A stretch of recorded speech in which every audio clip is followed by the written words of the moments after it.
Assalamualaikum, Shalom, Om Swastiastu, Namo Buddhaya, Salam Kebajikan bagi kita semuanya. Izin Mas Mbak, perkenalkan nama saya Michael Malut Ningrat Pasaribu dengan NIM G0024068 dari kelompok B9 atau 19 dengan akhlak Mas Gian. Izin mengerjakan laporan praktikum dari blok 1.3.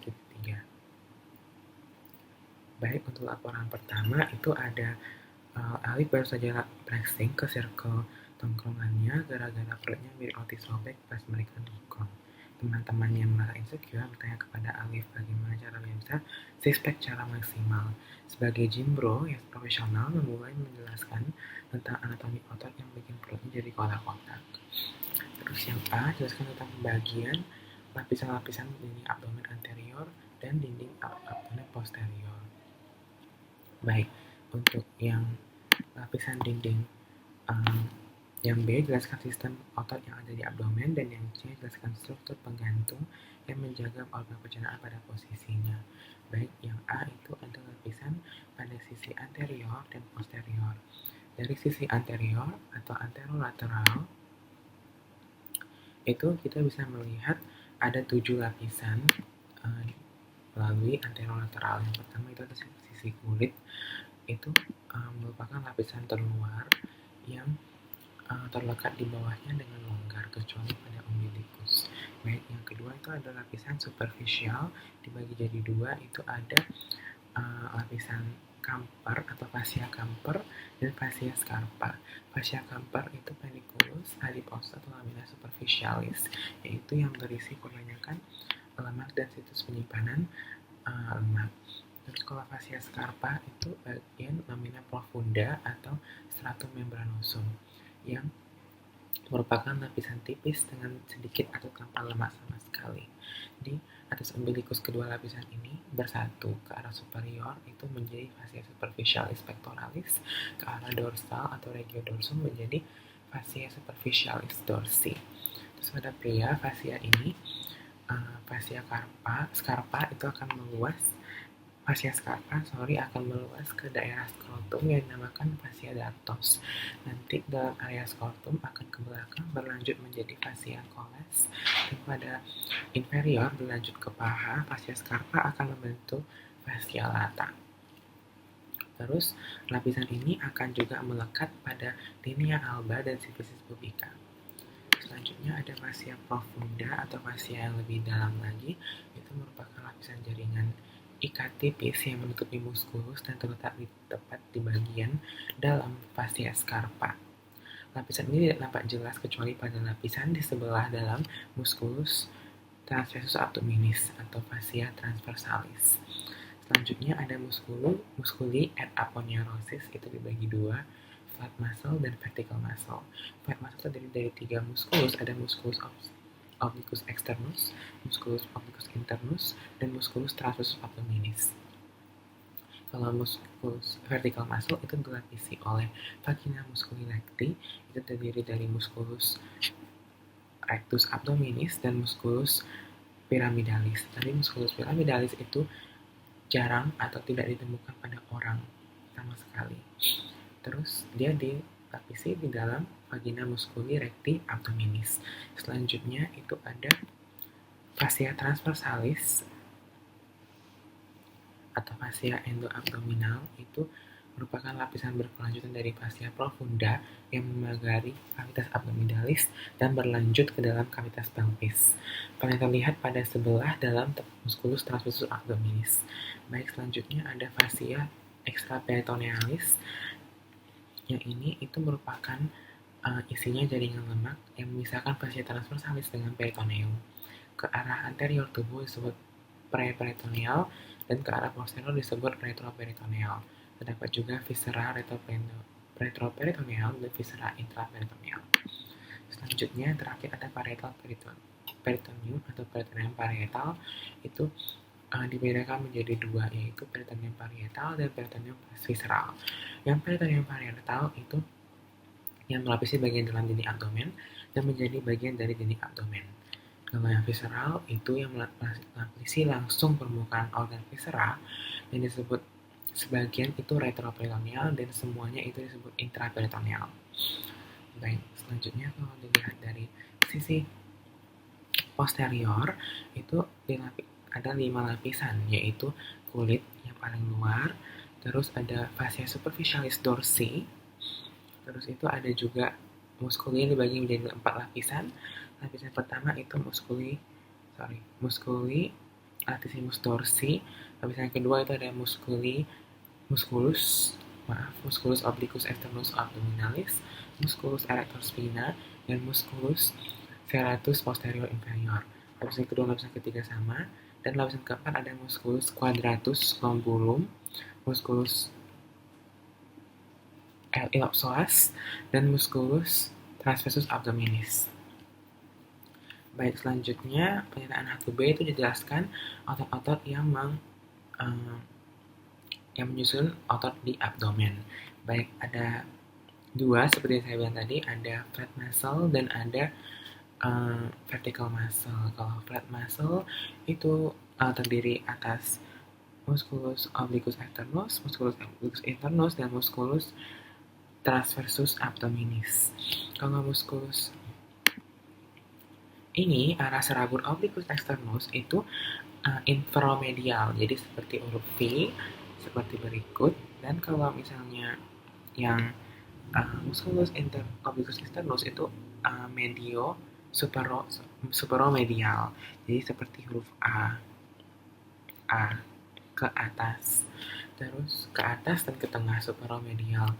Terus setelah itu urutan flat muscle dari superficial ke profunda itu ada musculus obliquus externus, musculus obliquus internus, dan musculus transversus abdominis. Kalau baik, selanjutnya itu ada vertical muscle, itu ada musculus rectus abdominis dan musculus pyramidalis. Musculus rectus abdominis itu merupakan secara vertikal pada dinding abdomen anterior, berjumlah sepasang, di mana otot ini akan dipisahkan oleh linea alba. Linea alba tersendiri itu merupakan garis berserat tengah tunggal di dinding perut anterior dibentuk oleh perpaduan aponeurosis dari ketiga flat muscle, terbentang dari processus voideus sampai ke umbilicalis. Terus itu sampai ke superficies pubis.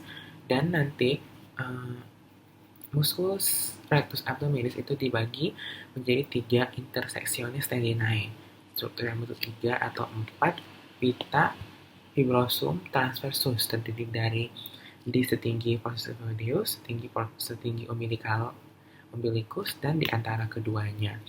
Otot ini, vertical muscle dan epidermis dan rectus abdominis akan diselubungi oleh vagina musculi recti. Nanti isi musculi recti itu merupakan musculus rectus abdominis, musculus pyramidalis, arteri dan vena, epigastrika superior, epigastrika inferior, dan ujung terminal nervus intercostalis 6-9 dan nervus subcostalis. Vagina musculi recti itu terbentuk oleh aponeurosis dari 3 flat muscle tadi. Baik, selanjutnya itu ada peritoneum parietal. Jadi seperti yang saya sebutkan tadi, peritoneum parietal ini adalah suatu lapisan tipis dan licin untuk penggantung organ viscera. Jadi dia itu terbagi oleh 2 bagian, jadinya peritoneum parietal dan peritoneum visceral. Kalau parietal itu yang melapisi bagian dalam dinding abdomen dan menjadi bagian dari dinding abdomen. Tapi kalau yang visceral tadi itu yang melapisi langsung permukaan organ visceranya. Dibagi 2, ada yang sebagian retroperitoneal, ada yang seluruhnya itu intraperitoneal. Terus kedua lapisan ini nanti akan membentuk rongga disebut cavum peritonei atau peritoneal cavity. Nanti di keadaan normal, cavum ini berisi sedikit cairan serosa. Terus cairan ini memungkinkan untuk mengurangi atau meniadakan friksi atau gesekan serta memungkinkan gerakan-gerakan digestif. Terus nanti dia akan Saat dewasa, dia akan tidak merupakan satu rongga yang utuh.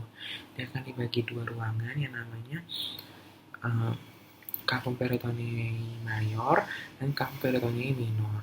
Nanti dia akan disebut berhubungan pada lumbar disebut foramen epiploica winslowi.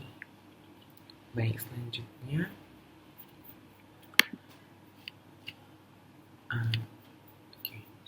nanti yang biru itu ini merupakan cavum peritonei mayor dan yang kecil itu cavum peritonei minor. Baik, sekian dari laporan saya yang pertama. Mohon maaf jika ada kesalahan kata. Saya akhiri. Terima kasih. Baik, selanjutnya ke laporan 2 itu ada Randy, seorang mahasiswa sangat gemar menghadiri acara makan bersama. Sebagai teman yang baik, jelaskan ke Randy tentang teratur sugesti superior, mulai dari mulut sampai lambung, serta gimana kompensasi sphincter dan gerakan pencernaan saat dia lagi makan rakus di all you can eat. Baik, yang pertama itu saya akan menjelaskan tentang cavitas oris atau mulut. Itu merupakan organ mulut dibagi jadi dua bagian oleh arcus dentalnya sendiri menjadi superior and inferior, dan proses alveolaris maxilla and mandibula terjadi dari dua vestibulum oris dan cavitas oris propria. Terus batas-batasnya itu ada di atas palatum durum dan palatum mol. Dasarnya ada diafragma oris dan lidah, dan anteriornya ada lima oris serta posteriornya ada isthmus faucium. Terus vestibulum oris itu batasnya ada di anterolateral, superior, dorsal, dan inferior. Cavitas oris propria itu dari anterolateral, superior, basis, diafragma oris, dan posteriornya isthmus faucium tersendiri. Terus itu ada palatum. Palatum itu palatum durum dan palatum mol. Palatum durum itu 2/3 anteriornya posisi palatinus osis pastillaris, 1/3 posteriornya lamina horizontalis osis palatini. Palatum mol itu ada 5 muskuli: musculus tensor veli palatini, musculus tensor veli palatini, musculus palato perineal, musculus uvula, dan musculus palato glossus. Baik, selanjutnya itu neurovaskularisasinya. Untuk inovasinya ada palatinus mayor, minor, nasopalatinus. Vaskularisasinya ada arteri palatina mayor, palatina minor, palatina ascendens, dan ramus palatinus, arteri pharyngealis ascendens, dan venanya itu ke plexus venosus pterygoideus diffusa temporalis. Terus untuk selanjutnya ada lingua. Lingua itu dibagi dua, pars postsulcalis lingua dan pars presulcalis lingua. Kalau di presulcalis lingua itu ada beberapa papila, yaitu papila fungiformis, filiformis, papila circumvallata, dan sulcus medianus. Jadi papila filiformis itu yang paling kecil dan paling banyak. Terus kalau fungiformis itu yang di tengah dan ujung seperti kepala membuat warna merah. Terus kalau yang circumvallata itu papila terbesar berjumlah 8-12 terletak di sulcus terminalis. Terus kalau di papila foliata itu merupakan pelipatan linear pada mukosa di margo lingua. Terus kalau postsulcalis itu ada plica glosso epiglottica mediana, itu refleksi mukosa ke arah epiglotis, yang lateral itu ke arah ke epiglotis, ini ke lateral. Terus ada vallecula epiglotica, itu cekungan, jadi antara kedua plika tempat benda tumbuh tertelan. Tapi kalau tempat benda tajam tertelan itu fossa piriformis. Dan untuk muskulinya tersendiri itu ada otot yang ekstrinsik dan intrinsik. Kalau ekstrinsik itu ada genioglossus, hyoglossus, styloglossus, dan palatoglossus. Semua muskulus itu diinervasi oleh nervus hipoglossus, kecuali di muskulus palatoglossus itu diinervasi oleh nervus vagus. Selanjutnya dia otot intrinsik itu musculus longitudinalis superior, musculus longitudinalis inferior, musculus transversus lingua, dan musculus lingua verticalis lingua. Terus inovasinya itu ada yang sensorius itu 2/3 anteriornya yang sensasi umum atau general itu diinovasi oleh nervus 5 cabang 3 mandibularis. Terus kalau yang sensasi spesial atau khususnya itu nervus facialis atau cabang nervus 7 dan melalui korda timpani. Kalau yang 1/3 posteriornya itu semua sensasi general dan spesial, dan itu melalui nervus glossopharyngeus atau nervus ke-9. Selanjutnya itu ada vaskulatasi lingua, itu di arterinya ada arteri lingualis, cabang arteri carotis interna, arteri facialis, pharyngeus ascendens, venanya vena lingualis osalis, dan vena profunda lingualis. Dan selanjutnya ada dentes atau gigi, itu dari superior itu diinervasi oleh nervus, arteri, dan vena. Nervaskulasnya oleh alveoli superior dan membentuk arcus dentalis superior. Kalau nervus arteri vena alveoli superior itu menervaskulasasi dentalis inferior yang membentuk arcus dentalis inferior. Giginya kalau yang dewasa itu tetap itu dentes permanentes itu jumlah giginya 32 buah. Gigi susu atau dentes deciduo itu pada anak kecil itu giginya 20. Ada gigi seri atau dentes incisivi, dentes canisus itu gigi taring, caninus, premolar itu pada permanentes aja. Kalau yang molar itu gigi Graham. Selanjutnya ada orofaring. Faring itu sendiri itu kan dibagi jadi 3. Jadi ada orofaring, nasofaring, dan laryngofaring. Orofaring itu sendiri itu setinggi VC2 sampai VC3. Terus orofaring berhubungan dengan cavitas oris melalui isthmus faucium. Terus itu dia mempunyai juga annulus Waldeyer, itu terdapat lingkaran jaringan limfoid. Rangkaiannya di kranial ada adenoid atau tonsilla pharyngealis, di lateralnya ada tonsilla palatina, di caudalnya ada tonsilla lingualis, dan ada tubal tonsel atau tonsilla tubal. Selanjutnya ada esophagus, itu terdiri dari 3 pars cervicalis tinggi CV6 sampai PTH1, thoracalis sampai PTH1 sampai PTH10, dan abdominalis PTH10 sampai PTH11. Letaknya di posterior dari trakea. Terus ada juga namanya angustia. Angustia itu seperti penyempitan dibagi 3, superior, media, dan inferior. Superior itu VC6, musculus cricopharyngeus, dan cartilago cricoidea. Terus ada angustia media VTH4 atau 5, tempat arcus aorta dan bronchus primarius dexter menyilang, dan angustia inferior sangat melalui hiatus esophagus menuju gaster.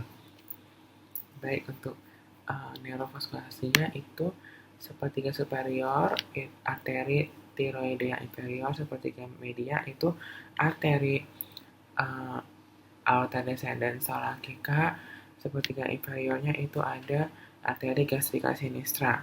Terus kalau venanya sepertiga posterior itu ada tiroidea inferior, sepertiga media vena asigo, sepertiga posterior inferior itu vena gastrica sinistra.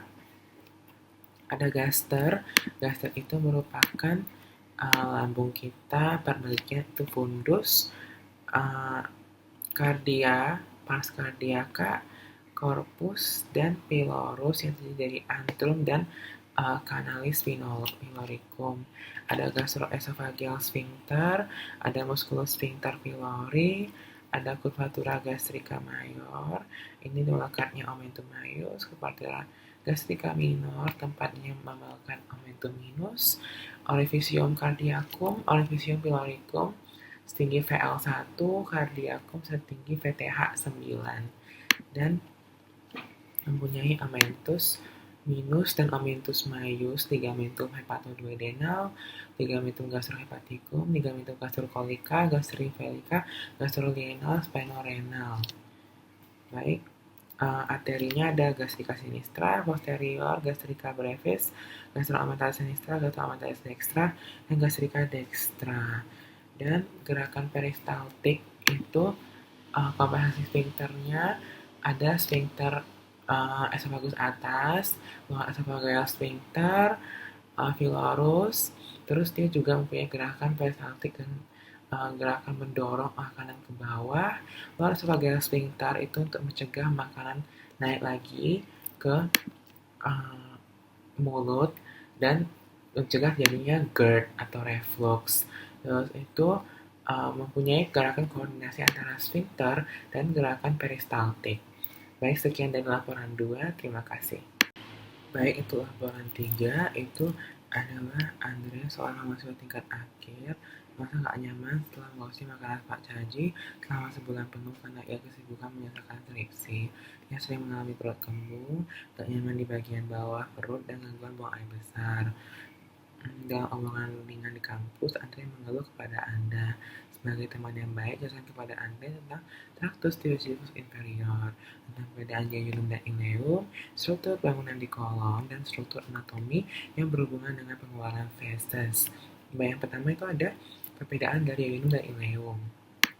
Perbedaan itu pastinya ada letaknya sendiri. Itu kalau jejunum itu kan di regio umbilicalis, kalau ileum itu di kanan bawah cavum abdomen atau pelvis. Jadi di bagian regio lumbal dextra ke bawah menuju inguinalis dextra. Terus kalau dari warna tersendiri juga itu warnanya kalau jejunum itu merah gelap, ileum itu pink muda. Letak mesenterinya itu kalau di jejunum itu sedikit, kalau di ileum itu banyak. Terus kalau untuk fasa rekta itu kalau di jejunum itu dia panjang. Terus kalau di ileum itu dia pendek. Tapi kalau arkadnya itu kalau di jejunum itu dia 1-2 tingkat doang, tapi kalau ileum itu dia banyak dan tersusun lebih kompleks. Terus kalau untuk diameternya itu ileum itu lebih kecil 2-3, kalau jejunum 2-4. Kalau dinding atau otot polosnya jejunum itu lebih tebal, ileum lebih tipis. Dari vaskularisasinya itu jejunum lebih banyak, yang ileum itu lebih dikit. Kalau untuk aplikasi artikularisnya itu besar, tinggi, dan rapat. Kalau ileum itu sedikit dan jarang, malah tidak ada di bagian distal. Dan perinya atau Peyer's patch-nya itu di jejunum ada beberapa, kalau di ileum itu sangat banyak. Baik, selanjutnya itu saya akan membahas tentang bagian-bagian organ di kolon. Struktur bangunan di kolon. Jadi struktur bangunan itu ada namanya Taenia coli. Taenia coli itu dibentuk oleh stratum longitudinal tunica muscularis yang tidak membentuk lapisan yang utuh dan kontinu menutupi seluruh permukaan. Ada 3 taenia. Yang pertama taenia mesocolica, yang kedua taenia aumentalis, dan yang ketiga itu taenia libera. Taenia mesocolica seperti tempat namanya sendiri itu perlekatan dari mesokolon. Terus kalau taenia aumentalis itu sesuai namanya juga perlekatan dari omentum maius. Dan taenia libera itu tidak dilekati oleh bangunan. Terus kalau taenia aumentalis itu di transversus terletak di ventral, kalau di ascendens itu descendens terletak di lateral. Kalau mesocolica, kalau transversus terletak di dorsalnya, kalau di ascendens dan descendens itu di medialnya mereka. Terus juga mempunyai incisura dan hausta. Jadi incisura itu lekukannya di antara haustra ini. Terus kalau haustra itu merupakan yang keluar bentuk gelembung atau menggembung, yaitu lebih pendek daripada stratum sirkular. Selanjutnya ada pelika seminularis, itu yang ikut melipat ke dalam dan tidak terdapat villi. Ada juga appendices epiploxiae, itu kantung-kantung kecil yang berisi lemak-lemak dibentuk oleh tunika serosa kolon, terbanyak pada kolon transversum. Baik, selanjutnya itu saya akan membahas tentang intestinum crassum. Jadi intestinum crassum itu mempunyai sekum dan appendix vermiformis yang intraperitoneal. Itu dari sekum itu terletak di perbatasan ileum dan intestinum crassum, mempunyai beberapa fossa iliaca dextra atas dan musculus iliopsoas, terus berhubungan dengan ileum melalui orifisium ileae dan orifisium ileocaecal. Terus dia juga punya valvula ileocaecal, yaitu sphincter atau katup. Terus juga mempunyai papilla ileum dan juga appendix.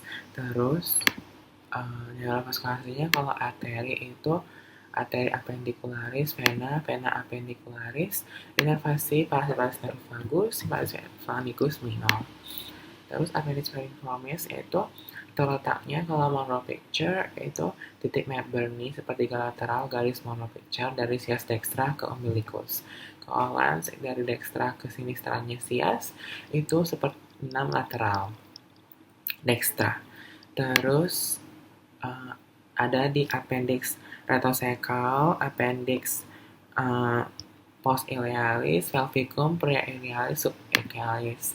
Arterinya sama, venanya sama, simpatisnya sama, parasitisnya juga sama dengan sekum. Lanjut ke kolon, itu ada kolon ascendens, itu dari sekum sampai ke yang ini, sampai ke permukaan ke flexura coli dextra. Terus dipisahkan dari dinding abdomen anterolateral oleh amentum maius. Terus arterinya arteri ileocolica, arteri colica dextra, venanya bermuara ke mesenterica superior, simpatis parasitisnya sama juga. Kolon transversum itu dari menyilang flexura coli dextra ke sinistra. Terus vaskularisasinya nervus vagus parasimpatis 2/3 1/3 splanchnici pelvici, simpatis 2/3 splanchnicus minor, 1/3 distal nervus lumbalis, arteri 2/3 proximal colica media, 1/3 distal colica sinistra, venanya ke mesenterica superior dan mesenterica inferior. Selanjutnya ada vena colon descendens yang ke bawah, itu di kuadran kiri atas dan bawah dari flexura coli sinistra ke pinggir pelvis. Itu arteri colica sinistra, arteri sigmoide, venanya ke sama bermuara mesenterica inferior, simpatis lumbalis, parasimpatis splanchnici pelvici.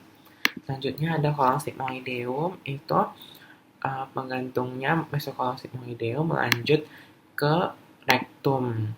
Arteri, vena, dan inervasi sama dengan kolom descendens. Selanjutnya itu pertanyaan 3C yang mengeluarkan feses itu ada rektum dan analis kanalis. Rektum itu organ propeum, itu sisi luarnya terdapat flexura canalis dan flexura perinanalis. Terus ada pelika transversali recti atau Houston. Terus itu mempunyai linea anorectalis dan anorectalis junction, ampulla recti juga. Selanjutnya di bawah ada kanalis, ini kanalis analis itu di bawah diafragma pelvis dan berakhir di anus. Ada 3 segmen, zona communaris, Morgagni, pecten analis, dan zona cutanea ini. Terus itu ada columna rectalis, valvula analis, dan sinus rectalis. Terus otot-otot sphincternya ada musculus sphincter ani internus, musculus sphincter ani, terus itu musculus sphincter ani externus, dan musculus puborectalis yang ini. Baik untuk neurovaskularisasinya itu kalau arterinya arteri rectalis superior, terus arteri rectalis media dan arteri rectalis inferior. Kalau venanya ada vena rectalis superior itu ke vena porta, vena mesenterica inferior ke vena porta, rectalis media itu ke vena cava inferior, dan rectalis inferior itu ke vena cava inferior juga. Terus inervasinya kalau simpatis itu sphagmolumbalis, parasimpatis itu sphagmici pelvici. Terus bagian caudal rectum juga mendapatkan invasi dari cabang plexus sacralis, yaitu nervus pudendus yang disebut nervus femoris inferior. Oke, baik, sekian dari video praktikum saya. Mohon maaf jika ada kesalahan kata. Saya akhiri, terima kasih.